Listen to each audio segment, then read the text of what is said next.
இன்னைக்கு ஒரு சூப்பரான கதை சொல்ல போறேன். கதை யாரெல்லாம் வேணுன்றீங்களோ அதெல்லாம் கேட்கலாம்.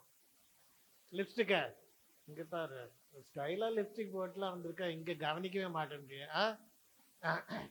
சரி, சூப்பரான கதை இது. இப்ப சொல்ல போற, எல்லாரும் கவனிங்க. எல்லாம் சேர்ந்து ஒரு அலையில சொல்லலாமா? சூப்பர். அமெரிக்கால ஒரு டவுன்ல ஒரு பெரிய சர்ச் இருந்துச்சு. இதை விட பெரிய சர்ச் இருந்துச்சு. என்ன, ஒரு டவுன்ல அதே தெருவில் ஒரு பார் ஒன்று இருந்துச்சு. என்ன இருந்துச்சு? பார்னா என்னன்னு தெரியுமா? எங்க ஊர் பார்ல வேற மாதிரி பார். உங்க ஊர் பார் மாதிரி சும்மா உட்காந்து தண்ணி அடிச்சுட்டு போற மாதிரி கிடையாது. எங்க ஊர் பார்னா என்ன இருக்கும்?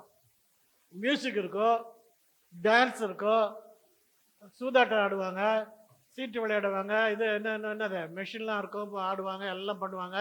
என்ன அதை போல என்ன, அந்த அந்த பாரோட ஓனரு இந்த கோயிலுக்கு போறவங்களாம் பார்த்து கிண்டல் பண்ணுவான்.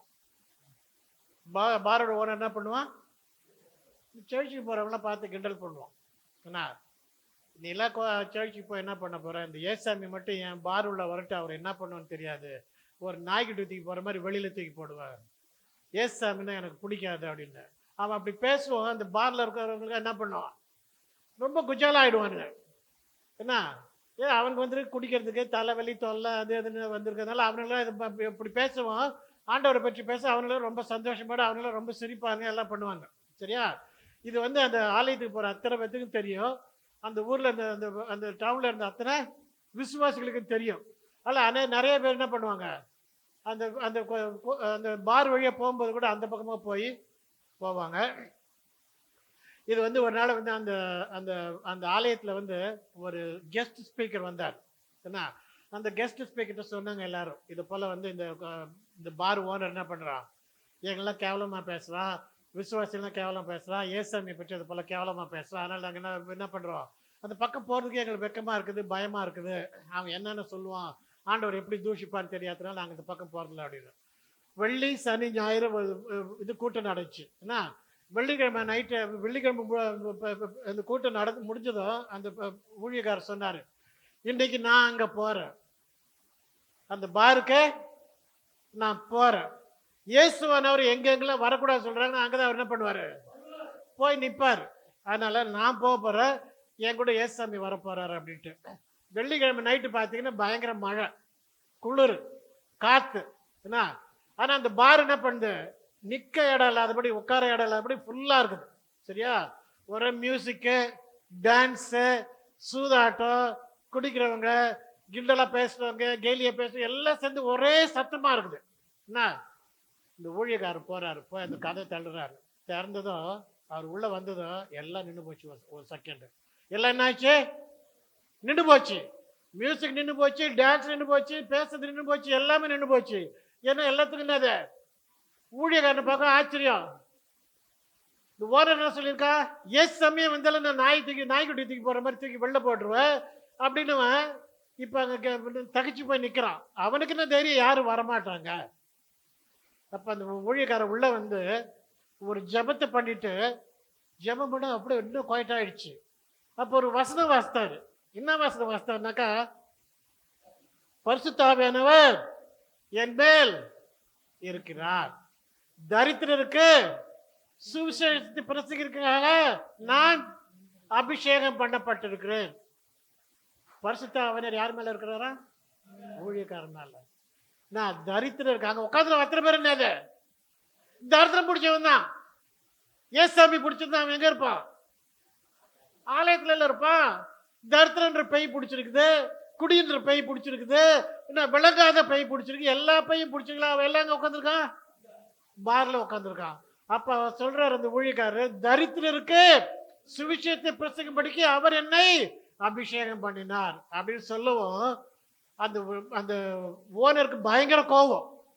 அவன் அந்த ஊழியக்காரர் அப்படி சொன்னதும் அந்த ஓனரோட பையன், 16 வயசு பையன், பிறந்ததுலேருந்து வீல் சேர்ல இருந்தான், அவனுக்கு அம்மா கிடையாது. அதனால தான் இவனுக்கு என்னது, ஓனருக்கு ரொம்ப கோவம். அவங்க அம்மா இறந்து போயிட்டாங்க, பொண்டாட்டி இறந்து போயிட்டா, அதனால இவனுக்கு என்ன கோவம்.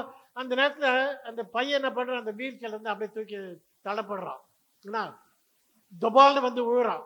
விழுவும் அந்த இருக்கவங்க எல்லாரும் அப்படின்ட்டு தூக்க போகிறாங்க. அந்த பையன் சொல்கிறான், என்னை யாரும் தொடாதீங்க, என்னை யாரோ தொடாதீங்க. அப்பா சொல்ற ஓடி போய் தூக்க போற, நீ தொடாதப்பா என்ன. யாரோ என்ன இந்த வீல் சேர்ல இருந்து என்ன பண்ணாங்க, தள்ளி விட்டாங்க. இப்ப என்ன லேசா தூக்குறாங்க அவங்க. என்ன, யாரோ என்ன தூக்கி விட்டாங்க வீல் சேர்ல இருந்து. இப்ப என்ன என்ன பண்றாங்க, லேசா தூக்குறாங்க. நீ கையை வச்சு என்ன பண்ணாத, டிஸ்டர்ப் பண்ணாத, என்னை விட்டுடு அப்படின்றான். அவன் லேசா அவனே எழுந்திருக்கிறான். அவனே எழுந்திருக்கிற என்ன பண்றாங்க, யாரோ தூக்கி விடுறாங்க. என்ன, அவனை தூக்கி விடுறாங்க. அவன் தூக்கி எழுந்துச்சு என்ன பண்றான், நிக்கிறான், நடந்து பார்க்குறான். 2 ஸ்டெப்பு 3 ஸ்டெப் எடுத்து வச்சுட்டு அப்படியே ஓடுறான். என்ன, ஜம்ப் பண்றான், எல்லாம் பண்றான். எல்லாம் பண்ணி அவருக்கு ஒரே சந்தோஷமாயிடுச்சு.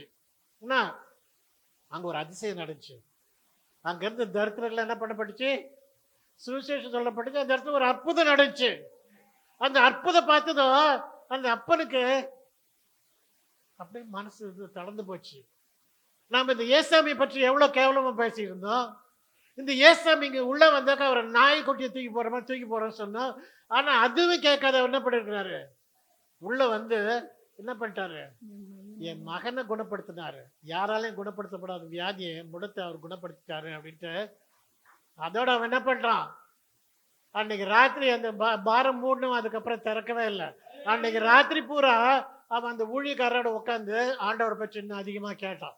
சரியா, அடுத்த நாள் பார் போர்டை மாத்திட்டு இது ஜெப வீடு,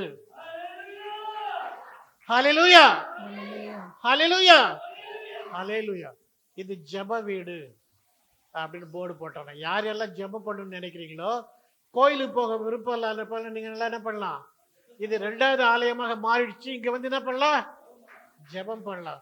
அப்ப பாருங்க, இங்க இருக்கிறீங்க நீங்க. இன்னைக்கு என்ன, உங்க வீட்டுக்கு ஏசாமி வரக்கூடாதுன்னு நினைச்சிருந்தாங்கன்னா இன்னைக்கு அவர் வரப்போறாரு.